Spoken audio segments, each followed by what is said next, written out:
ওরে আমাকে তো বিচুল গাইতে হবে, গরুগুলো না খেয়ে আসে। হ্যালো আব্বা, হ্যাঁ আসি আসি আসি। বেলা তো অনেক হয়ে গেল, মুড়িটাও শেষ হয়ে গেল, যাই বাজার মান থেকে কিছু। না, কাজ তো অনেক আছে।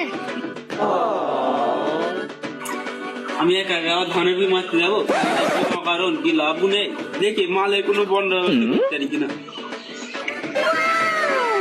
মালের কথা বললে মনে হয়েছে।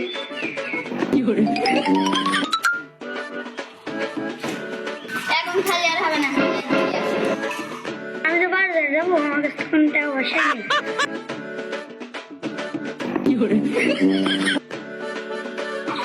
মালের লাইন ম্যান তো করলাম, মালটার সবকিছু ঠিকঠাক আছে।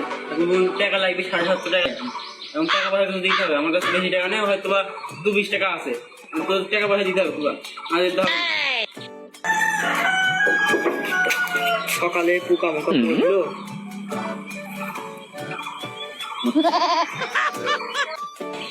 আমাকে 20 টাকা নেই, দিয়ে করে কাছে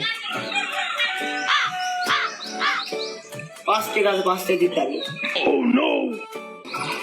হয়েছে 25 টাকা, 25 টাকা তুমি 5 টাকা নিয়ে আনা তো সমান, তো 5 টাকা তুই নিয়ে যা। আমার কাছে 20 টাকা আছে, আর আমি 1-1.5 টাকা দেখি ম্যানেজ করতে পারি কি। তোদের তো খেয়ে লাভ নেই, আমার টাকা আমি টাকার জন্য কত মানুষের বন্ধুত্ব সম্পর্ক নষ্ট হয়ে যাচ্ছে। এই টাকা অনেক কারণ, এই টাকার জন্য যে কত বন্ধুকে সম্পর্কে নষ্ট হয়েছে। তুই তো বুঝতে চাইছি, আমাকে শুনে শুনে বলছি মূল্য তো নেই, তোর বল। এই টাকা আর কত বন্ধুত্ব নষ্ট হয়ে যাচ্ছে। তো শুনি শুনি ইমোশনাল ব্ল্যাকমেল করে কোনো লাভ নেই। তোকে ইমোশনাল ব্ল্যাকমেল করছে। আমার টাকা নেই বলে বন্ধু তুইও গেলি চলে। আজ গরিব হয়ে জন্মে চলে, বুঝতে পারছি এই দুনিয়ার রং তামাশা আমাদের জন্য।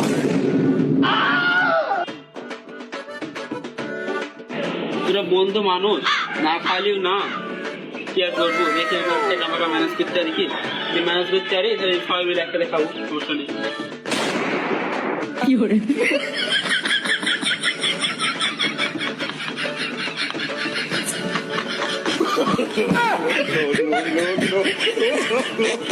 No.